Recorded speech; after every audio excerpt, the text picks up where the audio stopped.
ওর হাত থেমে থাকেনি, যেটা আমি সবচেয়ে অবাক হয়ে যাই। ও ফেল পেন দিয়েও ড্রয়িং করতো, যখন রং করছে আর করছে না তখনও বাইরে বসে এই ফেল পেন দিয়েও নানা রকম ওর নিজের ইমেজগুলোকে সে খারাপ করতো। এটা আমার মনে হয় খুব কম আর্টিস্ট পারত, যে এই 80 বছরের অসুস্থ অবস্থাতেও খালি হাত বাঁধা বলে কাজ করেনি, তাহলে হসপিটালেও কাজ করতে আমরা দেখেছি ওকে। ঠিক এরকম ধরনের মানুষ আমাদের হৃদয়েতে চিরকাল থাকে, থাকবেও।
প্রকাশ কর্মকারকে সঙ্গে নিয়ে আমরা একটা প্রজেক্ট করেছিলাম পুরো কলকাতা জুড়ে, the artist in his city নামে।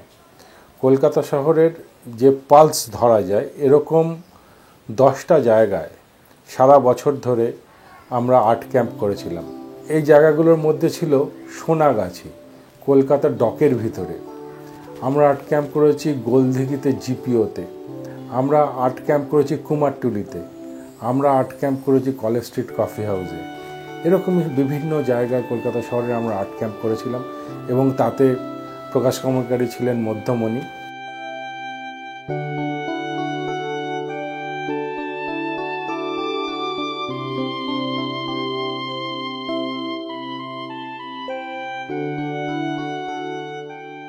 প্রকাশের চরিত্র ভয়ানক বিপরীত ব্যাপার ছিল।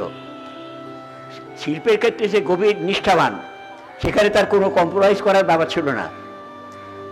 যেমন করি হোক সে তার কাজটা শেষ করবে, কিন্তু চলনে বলনে কথা মনে হতো না লোকটা পরে চপল, বলো ইয়ার কি বাজ লোক, এর মনে হতো। কিন্তু আমার মনে হচ্ছে এখনো অপ্রকাশিত প্রকাশ কর্মকারকে অত সহজে প্রকাশ করা যায় না।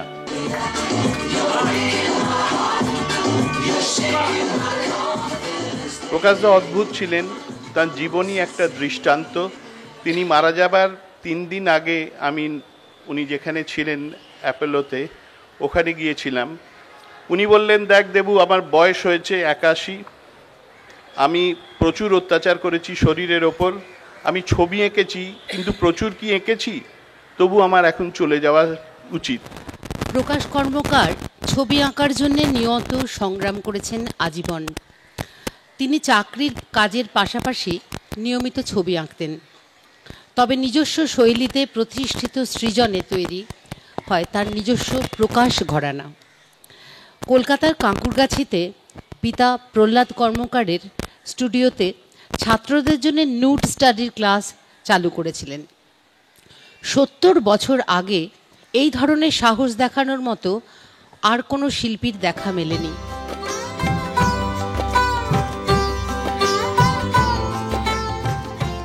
প্রথম তাকে দেখি যখন উনি সদর স্ট্রিটে ইন্ডিয়ান মিউজিয়ামের গায়ে, রেলিংয়ের গায়ে উনি ছবির প্রদর্শনী করেছিলেন। আমার যতদূর মনে পড়ে ছবিগুলো পেপারের ওপরে, তার মধ্যে গ্লসি একটা কোট করা ছিল, কাগজের উপর মোটা কাগজ, অনেকটা ক্যানভাস, ওগুলো ক্যানভাস ছিল না যতদূর আমার মনে পড়ে। ছবির বিষয়বস্তু কিন্তু এখন প্রকাশদা যে ছবি আঁকছিলেন তার থেকে অনেক আলাদা। সেগুলোর মধ্যে একটা নৈরাজ্য এবং অস্থিরতা, কলকাতা এবং বাংলার যে অস্থিরতা ছিল সমাজে, সেটা আমরা সেই ছবিতে দেখতে পেয়েছিলাম। সবাইকে অত্যন্ত আন্তরিকভাবে তিনি ডাকতেন, কিন্তু আন্তরিকতার বলার ধরনটা ছিল তুই শালা। এবং সেই তুই শালা বলার মধ্যে কিন্তু আমরা কখনো এমন কিছু মনে হতো না যেখানে আমাদের খারাপ লাগতো, বরং আমরা ফিল করতাম যে সেই বলার মধ্যে কিন্তু আন্তরিকতা রয়েছে। শিল্পী সনৎ করের লেখাটি আমি পড়ে শোনাচ্ছি আপনাদের। বন্ধু প্রকাশ কর্মকার। সেদিন সকালে খবরের কাগজের পাতা উল্টাতে উল্টাতে এক জায়গায় চোখ পড়ল একটি ছবি। চেনা মুখ, নজর দিলাম ভালো করে, ছ্যাঁত করে উঠল বুকটা, প্রাণটা উঠল কেঁদে। প্রকাশে পৃথিবী ছেড়েছে। কয়েকদিন ধরেই ভাবছিলাম একবার কলকাতায় গেলে প্রকাশের সঙ্গে দেখা করব, আড্ডা দেব, যেমন দিতাম এক সময়। এরকম বন্ধু পাওয়া অসীম সৌভাগ্যের ব্যাপার। 69 সালে যখন আমরা আর্ট কলেজ থেকে বেরিয়ে কয়েকজন বন্ধু মিলে একটা সংগঠন করে একাডেমি অফ ফাইন আর্টসে কাজ প্রদর্শনী করছি, আমাদের কাছে সবটাই অন্ধকার, শুধুই একটা অদ্ভুত রোমান্টিকতা। ছবি আঁকবো, যে ছবি আঁকার জন্যে আমরা জীবনের অনেক কিছু ছেড়েছি, অনেক সম্পর্ক, অনেক স্নেহ আর অনেক আত্মীয়তা, কিছু বন্ধুকে সঙ্গে নিয়ে। ওই সময়টা তাই ছিল। সেই এক্সিবিশনের মনে আছে দ্বিতীয় দিনে প্রকাশদা এবং রবীন্দ্রদা দুজনে এসেছিলেন এবং হঠাৎ করে আমার পিঠে চাপড়ে বলেছিলেন, এই চলে আয় আমাদের ক্যালকাটা পেন্টার্সে যোগ দে। তখন ক্যালকাটা পেন্টার্স, প্রকাশ কর্মকার আমাদের ধ্রুবতারার মতো, কারণ ওই দামাল প্রকাশ কর্মকার অনেক কিছু কাণ্ড ইতিমধ্যেই ঘটিয়ে ফেলেছে যেগুলো আমাদের সাধ্য বা স্বপ্নের ছিল না। আমরা ভয় পেতাম আর বিস্ময়াবিষ্ট হয়ে কিছু লক্ষ্য করতাম। আয়লা বিধ্বস্ত অঞ্চলের সন্দেশখালিতে আমরা কয়েকজন ডাক্তার মিলে একটা ছোট্ট হাসপাতাল করি।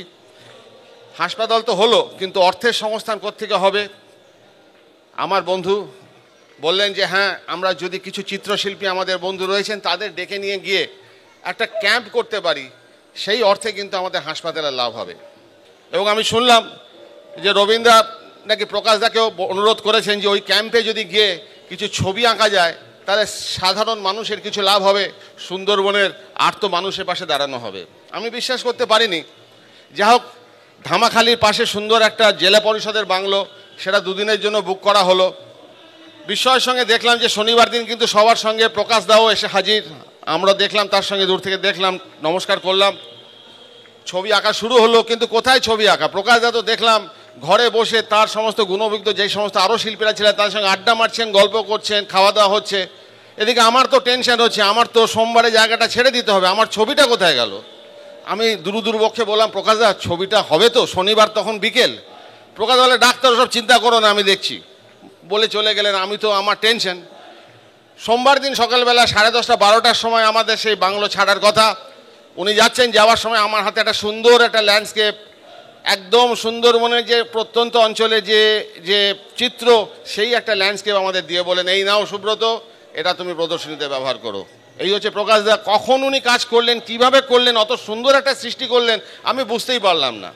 আমার মনে হয় প্রকাশদার জীবনটাকে, তার বিভিন্ন ঘটনাকে যদি পরম্পরায় ঠিক করে সাজানো যায়, তাহলে হয়তো ভ্যান গগের জীবনকে নিয়ে লেখা লাস্ট ফর লাইফ, কিংবা আমাদের কিঙ্করদাকে নিয়ে লেখা সমরেশবাবুর দেখি নাই ফিরের মতন একটা অসামান্য উপন্যাস হয়ে উঠতে পারে।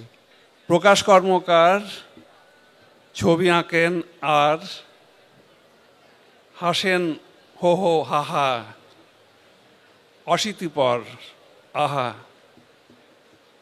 জীবন নিয়ে খেলা, খেলতে খেলতে বেলা শেষ প্রহরে আজ, তবুও কত কাজ।